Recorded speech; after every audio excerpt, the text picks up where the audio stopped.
लेते हैं। इजराइल की सेना ने तेहरान में एयर स्ट्राइक की है और इजराइल का ये दावा है कि ईरान पर हमने हमला किया है। ईरान के सैन्य ठिकानों पर इजराइल ने हमला किया, इनको ध्वस्त करने की कोशिश की। ईरान के ठिकानों पर इजराइल की एयर स्ट्राइक देखी गई। राजधानी तेहरान में 5 धमाकों की आवाज सुनी गई और इसके बाद ये बयान भी सामने आया कि अटैक किया गया है, सैन्य ठिकानों को निशाना बनाया गया। इजराइल ने बदले की कार्रवाई करते हुए जहां ईरान पर जमकर बमबारी की, तो वहीं सीरिया के सैन्य ठिकानों को भी निशाना बनाया। इजराइल ने एक साथ दोनों देशों के खिलाफ सैन्य कार्रवाई की है। इजराइल ने ईरान के साथ साथ सीरिया को भी निशाना बनाकर हमला किया। सीरिया की सरकारी न्यूज एजेंसी की तरफ से बताया गया कि इजराइल ने रात करीब 2 बजे दक्षिणी और मध्य सीरिया में कई सैन्य ठिकानों पर हमला किया और यही वो वक्त था जब इजराइल ईरान के सैन्य ठिकानों पर हमला कर रहा था। एयर डिफेंस ने कुछ इजरायली मिसाइलों को मार गिराया, ये दावा किया गया। सीरिया की राजधानी दमिश्क के आसपास के ठिकानों को भी निशाना बनाया गया। इजराइल के कब्जे वाले गोलन हाइट्स की तरफ से मिसाइलें दागी गई। हालांकि अधिकारी अभी भी नुकसान का आकलन कर रहे हैं। ईरान पर इजराइल के इस हमले के बाद लगातार बयान अब सामने आ रहे हैं और वहीं व्हाइट हाउस ने भी इसमें बयान दिया है और कहा है कि ईरान में सैन्य ठिकानों पर इजरायली हमले इस महीने की शुरुआत में तेहरान के बैलिस्टिक मिसाइल हमले के बाद आत्मरक्षा का एक अभ्यास है। राष्ट्रीय सुरक्षा परिषद के प्रवक्ता सीन सेविट का कहना है कि सैन्य ठिकानों पर टारगेटेड हमला आत्मरक्षा का एक अभ्यास है।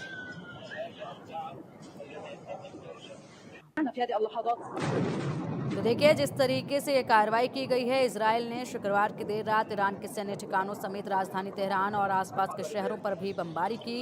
इजराइल की सेना ने इस बमबारी की पुष्टि करते हुए बताया कि यह ईरान की ओर से इजराइल पर महीनों तक लगातार किए गए हमलों का जवाब है। और चलिए अब अधिक इस मुद्दे पर चर्चा के लिए हमारे साथ जुड़ गए हैं खास मेहमान, रिटायर्ड मेजर मोहम्मद अली शाह हमारे साथ हैं, डिफेंस एक्सपर्ट हैं। अली शाह जी, बहुत बहुत स्वागत है आपका इंडिया न्यूज़ पर। और इसी के साथ group captain retired U K Devnath ji भी हमारे साथ हैं। देवनाथ जी, आपका भी बहुत बहुत स्वागत है इंडिया न्यूज़ पर। और देखिए, सुबह की शुरुआत जो हुई वो बड़ी खबर के साथ हुई, जब यहाँ पर इजराइल ने ईरान के साथ साथ सीरिया को भी अपना निशाना बनाया है। अली शाह जी, सबसे पहले आपसे जानना चाहेंगे इस अटैक का किस तरीके से आप देखते हैं इस अटैक को? जी देखिए, जो 1 अक्टूबर को ईरान ने हमला किया था इसराइल पे, इसराइल ने बोला हम तो चुप नहीं बैठेंगे, हम अपने तरीके से, अपने समय में, अपने टैक्टिक से, अपने जो हमें उचित लगता है, हम उस प्रकार हम वापस जवाबी कार्रवाई करेंगे। इन्होंने तकरीबन 16 नवंबर का प्रोग्राम बनाया और उसके दस्तावेज वो सीक्रेट सीक्रेट होता है। कोई भी प्लान करें, कोई भी अटैक करें, एम्बुश एलिमेंट ऑफ सरप्राइज बहुत जरूरी होता है। तो वो दस्तावेज लीक हो गए थे, भला ही अमेरिका की तरफ से लीक हुए हों, कहीं से भी लीक हुए हों, क्योंकि अमेरिका भी कतई नहीं चाह रही थी कि 5 नवंबर को वहां पे इलेक्शन हो रहे हैं अमेरिका में, वो अफेक्ट हो जाते हैं। तो इन्होंने उस प्लान से बैक ट्रैक करके वो प्लान नहीं रखा, उस पर अमल नहीं किया इन्होंने। बाद में और प्लान प्रोग्राम बनाया होगा। अमेरिका ने साफ कह दिया था कि ईरान की ऑयल रिफाइनरी और न्यूक्लियर पावर प्लांट की ओर पे हमला नहीं होएगा। ईरान ने उसका इजराइल ने उसका आदर किया, केवल मिलिट्री बेसिस को निशाना बनाया है और 100 से अधिक F-35, F-16 फाइटर एयरक्राफ्ट इस्तेमाल हुए हैं। ईरान की तरफ से यह बयान आया है कि ज्यादा नुकसान हुआ नहीं है, लेकिन देखिए, एक फाइटर जेट भी, एक, केवल एक, इतना काफी होता है कि एक घातक हमला कर सके। और देखिए, जो इजराइल की जो एयरफोर्स एयरबेस है, हेड्जरम हेड्जरम में योव गैलेंट, इनके जो डिफेंस मिनिस्टर हैं, इन्होंने ऐलान किया था कुछ टाइम पहले कि इजराइल के लिए हमला करना एक फेस सेविंग और दुनिया को दिखाना अपना दमखम होगा। हम इजरायलियों को भी दिखा देंगे और दुनिया भर को भी दिखा देंगे कि हमारा दमखम क्या है। तो इन्होंने वो उस बात पे अमल रहे, उस बात पे अटल रहे। लेकिन ये बहुत एक डेंजरस डेवलपमेंट है, क्योंकि अगर ये अब तक तो जो वॉर थी एक state actor versus non state actor थी, यानी कि इजराइल स्टेट एक्टर और नॉन स्टेट एक्टर, जैसे कि हिजबुल्ला, हमास, हूथी कई एक्सटेंट तक। अब जब ये अगर दो स्टेट एक्टरों के बीच में, क्योंकि 1 अक्टूबर को तो 100% ईरान ने ही हमला किया था। हमने देखा कि आईआरजीसी की बिल्डिंग किस तरीके से गिरी है, खाक में बदली हुई है। तो नुकसान तो 100% होएगा। अब जब भी जंग होती है, एक इंफॉर्मेशन वॉरफेयर जरूर जाती है, साइकोलॉजिकल वॉरफेयर, ताकि एक साइकोलॉजिकल इफेक्ट, वही साइकोलॉजिकल वॉरफेयर से हमारा निर्णय इफेक्ट होएगा कि हमला ऑन ग्राउंड आर्मी या एयरफोर्स के तहत करना है कि नहीं करना है। तो इसको मैं देख रहा हूँ, और ये जंग अगर अब भी नहीं रुकी तो ये आउट ऑफ कंट्रोल हो जाएगी और बहुत ही गंदा डेवलपमेंट होएगा। अन्य देश, अन्य राष्ट्र जो दुनिया भर में बाहर दूर दराज इलाकों में बैठे हुए हैं, जो वॉर जोन में नहीं भी हैं, उनको वो भी अफेक्ट करेंगे कहीं ना कहीं। तो इसको मैं देख रहा हूँ कि ये बहुत ही गंदा डेवलपमेंट अभी फिलहाल, जंग कहीं पे भी हो, किसी के साथ भी हो, कोई भी करे, इसको मैं गंदा डेवलपमेंट है हमेशा मानूंगा। जी। बिल्कुल, बिल्कुल। और अब चलिए जान लेते हैं यूके देवनाथ जी से भी। देवनाथ जी, देखिए जिस तरीके से अभी ये अटैक किया गया है, आईडीएफ ने भी इसमें बयान दे दिया और कहा है कि इजराइल पर कई महीनों से लगातार हमले हो रहे थे और उन सभी हमलों का ये जवाब दिया गया है। किस तरीके से देखते हैं आप इस जवाब को? बहुत ही सीरियस डेवलपमेंट है क्योंकि अ, जैसा कि मेजर अली ने भी कहा कि अगर इस तरह से अब इजराइल ने हमला किया है और बड़ा हमला किया है ईरान के ऊपर, तो ईरान के अंदर आईआरजी के जो टॉप कमांडर्स हैं वो भी अपने राष्ट्रपति पेजेशकियन से या आयतुल्ला खुमैनी से ये दरख्वास्त करेंगे कि अब ईरान को भी बदले की कार्रवाई करनी चाहिए। जब 1 अक्टूबर को ईरान ने इजराइल के ऊपर हमला किया था 180 रॉकेट्स और मिसाइल्स के द्वारा, तब ईरान ने एक ऑफिशियल स्टेटमेंट जारी कर दिया था अपने न्यूज़पेपर और रेडियो पर कि ईरान ने बदले की कार्रवाई कर ली है। तो ये आकाश लगाए जा रहे थे कि ईरान और हमला नहीं करेगा जब तक इजराइल दोबारा से ईरान के ऊपर हमला नहीं करता है। अब जब आज रात को ही इजराइल ने ईरान पर हमला कर दिया है, तो इसका मतलब है कि ईरान जो है अब फिर से बदले की कार्रवाई करने के लिए दोबारा से 100, 200 या 300 रॉकेट्स की एक स्ट्राइक प्लान कर सकता है इजराइल के ऊपर। तो आने वाला समय बड़ा टेंशन भरा होगा दोनों देशों के लिए। अमेरिका भी थोड़ा कंफ्यूजन में है क्योंकि जो बाइडेन की एडमिनिस्ट्रेशन बार-बार दबाव डाल रही थी नेतन्याहू के ऊपर कि वह फिलहाल अ, ईरान के ऊपर कोई हमला ना करे, क्योंकि अमेरिका में जो बाइडेन के समर्थक हैं, कमला हैरिस के समर्थक हैं, डेमोक्रेट लोगों में भी जो थोड़ा लेफ्ट का धड़ा है, वो जो है हमेशा सोचते थे कि शायद जो बाइडेन कमजोर हैं और इजराइल को कंट्रोल नहीं कर पा रहे हैं। तो ऐसी हालत में अब जब इजराइल ने फिर से हमला कर दिया है ईरान के ऊपर, डेमोक्रेट्स धड़ा जो है, जो लेफ्ट ऑफ डेमोक्रेट्स हैं, मतलब थोड़ा जो सहानुभूति रखते हैं अरब देशों के साथ, उनको ऐसा लगेगा कि जो बाइडेन का डेमोक्रेटिक पार्टी का कोई व्हाइट हाउस का कोई कंट्रोल नहीं है, तो इसका थोड़ा वोटिंग पे भी असर पड़ सकता है। 5 नवंबर को जो राष्ट्रपति के लिए वोटिंग होगा, जाहिर बात है कि अब कमला हैरिस को पहले के मुकाबले 1 या 2% कम वोट मिलेंगे। जी।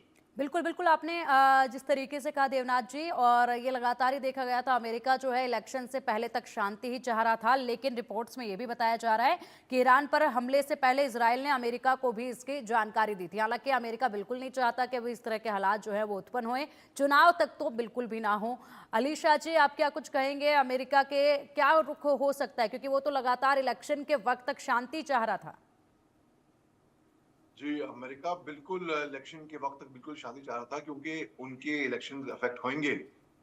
तो अब इजराइल ये नहीं देखेगा कि अमेरिका के इलेक्शन इफेक्ट होंगे कि नहीं होंगे, वो अपनी तरीके से कार्रवाई करेगा। वो इंतजार तो नहीं करता कि भाई अमेरिका के इलेक्शंस कब खत्म हो, या ईरान भी इसको इसके लिए वो इंतजार नहीं करता। इजराइल ने कर दिया जो करना था। अब अगर ईरान ने एक जवाबी कार्रवाई, और ईरान ने पहले ही ये वार्न कर दिया था, अगर इजराइल हमारे पे जवाबी कार्रवाई करता है तो ये तो केवल एक ट्रेलर था, हम और भीषण कार्रवाई करेंगे, हम और भीषण हमला करेंगे। तो यानी कि अब ईरान, मैं देख रहा हूँ ईरान भी करेगा, ईरान भी चुप नहीं बैठेगा, और दोनों एक दूसरे के ऊपर पे चले जाएंगे। और ये अमेरिकन इलेक्शन, बिल्कुल इसमें कहीं ना कहीं तो फर्क पड़ेगा, उस पे अमेरिकन इलेक्शन अफेक्ट होंगे इसमें। तो मैं ऐसे देख रहा हूँ कि भले ही क्योंकि कमला हैरिस से इसके ये लोग उससे नाराज ना हो जाएंगे फिर, और नाराज हो जाएंगे तो जाहिर सी बात है फिर वोट भी कम मिलेंगे। जैसे कि ग्रुप कैप्टन देवनाथ साहब ने बताया कि कमला हैरिस को हो सकता है कि कम वोट मिले इस बार, थोड़े बहुत, थोड़ी बहुत हो सकता है कि बड़ी मार्जिन में मिले, हो सकता है कि ईरान वापस जोश में आके फटाफट कार्रवाई करे, हो सकता है फिर इजराइल जवाबी कार्रवाई करे, कार्रवाई जवाबी कार्रवाई यही चलता रहेगा फिर। अमेरिका को ये जंग रोक देनी चाहिए थी बहुत पहले एक्चुअली। अमेरिका ने इसमें असक्षम रही इसको जंग रोकने में। अब खामियाजा वो ही भुगतेंगे क्योंकि इलेक्शन के टाइम तक ये जंग खिंचती चली आएगी और इफेक्ट होएगा, जबरदस्त तरीके से इफेक्ट होएगा अमेरिकन इलेक्शंस के ऊपर। जी बिल्कुल, बिल्कुल आपने सही कहा और अमेरिकन इलेक्शंस पर इसका खासा प्रभाव जो है वोटिंग पर देखा जाएगा, जिस तरीके से परिणाम जब आएंगे वो देखा जाएगा। और अगर बात कर ली जाए तो लगातार जो है कोशिश यही थी अमेरिका की कि अब हालात को जो है थोड़ा सा सामान्य रखे जाएं, चुनाव के बाद देख लिया जाएगा कि जिस तरीके से भी आगे कदम उठाना होगा। लेकिन इजराइल ने यहाँ पर नहीं सुनी और उसको जो करना था वो कर दिया, जिस तरीके से आप अलीशा जी कह रहे हैं।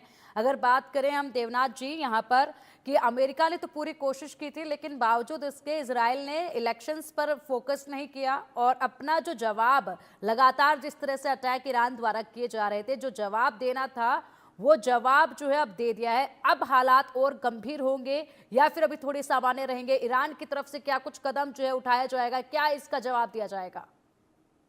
बहुत कुछ इस पर निर्भर करता है कि क्या इज़राइल फिर से और भयंकर हमला ईरान के ऊपर लगातार करेगा? क्या एक सेकेंड वेव हमला करेगा? क्या एक थर्ड वेव हमला करेगा? अभी जो खबरें आ रही हैं कराच से, मसाद से या कौम से, उससे ऐसा लग रहा है कि कोई खास नुकसान ईरान के मिलिट्री इंस्टॉलेशंस को नहीं हुआ है। नेतन्याहू की जो सरकार है वो तो नेसेट में माइनॉरिटी गवर्नमेंट है।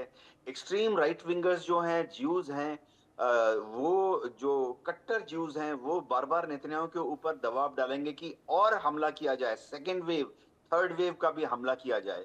तो क्या अमेरिका सेकेंड वेव या थर्ड वेव हमला अगर इसराइल अभी अगले 1 या 2 घंटे में प्लान करता है, क्या अमेरिका उसको रोक पाएगा? जहां तक ईरान की बात है, ईरान के लिए ये बहुत टेस्टिंग टाइम है। उनके जो एयर डिफेंस कमांडर्स हैं वो बार बार दावा कर रहे हैं कि उन्होंने इसराइल के इस हमले को विफल कर दिया है। जो वीडियोस सोशल मीडिया में आ रहे हैं उसमें ये तो सक्सेसफुली नजर आ रहा है कि इसराइल के ज्यादातर बॉम्ब्स या ग्लाइड बॉम्ब्स जो हैं वो ईरान की जमीन पर मिलिट्री टारगेट तक पहुंच गए हैं। लेकिन 2 सोशल मीडिया में वीडियो ऐसे भी आ रहे हैं जिसमें ऐसा लग रहा है कि ईरान की जो एयर डिफेंस सिस्टम है उन्होंने इजराइल के जो हथियार था उसको इजराइल का जो रॉकेट था या मिसाइल थी उसको हवा में ही नष्ट कर दिया और उसके डेब्रीज आकर जमीन पर गिरे हैं। तो पेजेश्कियन का क्या रोल होगा? पेजेश्कियन तो कल तक इराक में घूम रहे थे, इराक के साथ बिजनेस डेवलपमेंट और ट्रेड बढ़ाने की बात कर रहे थे। तो पेजेश्कियन अब वापस आ गए होंगे। अयतोल्ला खोमेनी के ऊपर दबाव आएगा कि वो इसराइल के ऊपर हमला करे। लेकिन ये भी देखना पड़ेगा कि ईरान के पास बहुत ही सीमित संसाधन हैं इसराइल के ऊपर हमला करने के लिए। ईरान के पास कोई खास नेवी नहीं है, कोई खास एयरफोर्स नहीं है। इसराइल 2000 किलोमीटर दूर है। तो कैसे हमला करेंगे? ईरान की एयरफोर्स भी इसराइल तक नहीं पहुंच सकती है। तो इंटेलिजेंस सूत्र ऐसा बताते हैं कि ईरान के पास करीबन 1600 या 1800 ऐसे रॉकेट्स और मिसाइल्स हैं जो कि वो इसराइल की तरफ दाग सकते हैं। तो शायद फिर से बदला लेने के लिए वो 100, 200 या 300 रॉकेट इसराइल की तरफ दाग सकते हैं। उस तरफ इसराइल ने अपनी जो एयर डिफेंस सिस्टम हो, चाहे वो डेविड सीलिंग हो या एरो हो या आयरन डोम हो, उसको फुल्ली अलर्ट मोड पर रखा हुआ है। इसराइल के सपोर्ट में अमेरिका ने भी थर्ड एयर डिफेंस सिस्टम तैनात किया हुआ है भूमध्य सागर में और इसराइल की सरजमीन से भी। तो अब इसराइल फुल अलर्ट मोड में है। अगर इसराइल पर ईरान ने कोई हमला किया तो उसको न्यूट्रलाइज करने के लिए इसराइल और अमेरिका पूरी तरह से तैयार हैं।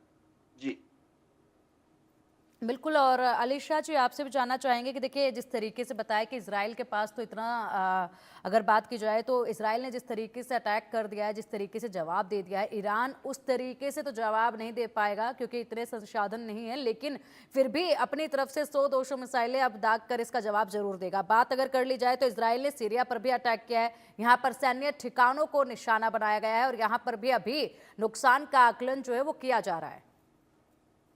आपने बिल्कुल सही फरमाया है। देखिए, ईरान के पास वो इतनी कैपेबिलिटी ना हो, लेकिन वो चुप तो नहीं बैठने वाला है। वो अपना यहाँ पे 100 या 200 कितने भी मिसाइल तो दागेगा। इसराइल के ऊपर। और इससे इसराइल भी चुप नहीं बैठने वाला उसके बाद। जैसे कि एक टेबल टेनिस मैच होता है या टी मैच होता है कि इधर से उधर, उधर से इधर, इधर से उधर, और बीच में अगर रेफरी होता है, रेफरी भी कुछ कर नहीं पाता है। तो अमेरिका यहाँ पर हेल्पलेस हो जाएगा बिल्कुल, क्योंकि उसको अपनी चिंता है कि अपने इलेक्शन अपने देखने हैं, यहाँ पर ये दो जंग लड़ रहे हैं, अब हम क्या करें इसके बीच में। तो ये बहुत ही आगे देखिए, इसराइल ने अब तक तो तेहरान के अंदर काफ़ी एक्सप्लोजन सुने, काफ़ी आए कि भाई एयर डिफेंस सिस्टम एक्टिवेट हुआ कैपिटल में एक ईरानी मीडिया के तहत। मगर देखिए, इस्लामिक रेवोल्यूशनरी गार्ड कोर की वो ज़बरदस्त तरीके से हिट हुआ है IRGC। और जो ईरान की जो इलाके हैं, जो मेन इलाके हैं, मिलिट्री इलाके हैं, वहाँ पर इसराइल ने जहाँ पे जाके स्ट्राइक करा है, तो ईरान तो चुप नहीं बैठने वाला है। और पेशकिन साहब तो इराक में थे, वहाँ पे मिलिट्री टाइज, अपना धंधा व्यापार अपना अलग वो देखे थे। यानी कि इसराइल ने वो एलिमेंट ऑफ सरप्राइज जो किसी भी अटैक में रखा जाता है, वो रखा है यहाँ पर। और अगर वो 16 अक्टूबर को भी उन्होंने एक प्रोग्राम बनाया था, जिसमें हवा आई थी हल्की हल्की कि भाई इंफॉर्मेशन आई थी, लेकिन हवा वो दस्तावेज लीक हो गए थे। अब यहाँ पे कार्रवाई, फिर जवाबी कार्रवाई। और जो ईरान के जो प्रॉक्सी हैं, जैसे कि हिजबुल्ला, हुईथू, ये हुई थी, ये जितने भी रेबल्स हैं वहाँ पे, और हिजबुल्ला और हमस, ये सब और इनको मिला के ये सब एक्टिवेट हो जाएंगे एक तरीके से। ईरान ने बार बार अपील करी है कि अपने जितने भी बाकियों जो अन्य मुसलमान मुल्क हैं वो एकजुट हो जाएं। अगर इंसानियत के लिए अपील होती कि सब इंसानियत के लिए, जैसे कि गाजा पट्टी में बहुत गंदी तरीके से हमस ने ही ह्यूमन शील्ड बनाई है, मैं मानता हूँ कि अस्पतालों के नीचे और स्कूलों के नीचे और जहाँ जहाँ पे सुरंगें खोद रखी हैं। इसराइल के पास बहुत बड़ी टेक्नोलॉजी है, इतनी एडवांटेज है। अगर वो गैस आउट करते या सी वाटर लगाते या और कुछ करते कि हमस को ही निशाना बनाते, तो दुनिया उनके साथ खड़ी रहती कि जो उग्रवादी संगठन है उनको आप निशाना बनाइए, जिनको कई लोग उग्रवादी संगठन मानते हैं, कई लोग नहीं मानते हैं। मगर जो 7 अक्टूबर को घटना करी, वो तो उसमें तो कोई शक की बात है ही नहीं, वो बेरहमी से वो उग्रवादी संगठन की हरकत थी। 42,600 से ज्यादा लोग गाजा पट्टी में मर गए हैं, जिसमें ज्यादातर खवातीन, बुजुर्ग, बच्चे, निहत्ते, मजलूम, लाचार लोग हैं। तो लोग इस बात से नाराज हैं कि कैसे मासूमों का खात्मा कहीं पे भी, चाहे यहूदी हो, अरब हो, मजहब, रीजन, रिलीजन, कुछ भी हो, इंसान का खात्मा होता है बिल्कुल जैसे 7 अक्टूबर को। जी बिल्कुल बिल्कुल। और इसी के साथ जिस तरीके से आपने बताया कि नाराजगी तो है ही लोगों में, जिस तरीके से ये लगातार कार्रवाई हो रही है। और अभी इसराइल ने तो अपना दमखम दिखा दिया इस अटैक के साथ, लेकिन ईरान के लिए अब ये मुसीबत खड़ी हो गई है, क्योंकि अभी तक तो लगातार ईरान जो है वो छोटे छोटे अटैक करके इसराइल को डरा रहा था, लेकिन अब उसको एक ही साथ सभी अटैक्स का जवाब दे दिया गया है। अब ऐसे में ईरान अपनी रणनीति बनाएगा। हालांकि अब देखना यह भी होगा कि क्या अमेरिका की तरफ से इजराइल के लिए कोई संदेश आएगा क्या, क्योंकि वहां पर तो चुनाव कहीं ना कहीं संकट में पड़ ही जाएंगे इस तरह के अटैक के बाद, और लगातार कोशिशें जो है वो भी विफल हो गई हैं। फिलहाल शुक्रिया अलीशा जी आपका इंडिया न्यूज़ के साथ जुड़ने के लिए, जानकारी साझा करने के लिए, और देवनाथ जी आपका भी शुक्रिया हम तक ये जानकारियां तमाम साझा करने के लिए, हमारे दर्शकों तक पहुंचाने के लिए। और फिलहाल बुलेटिन में वक्त चला एक छोटे से ब्रेक का। खबरों का सिलसिला लगातार जारी रहेगा, बने रहिएगा हमारे साथ।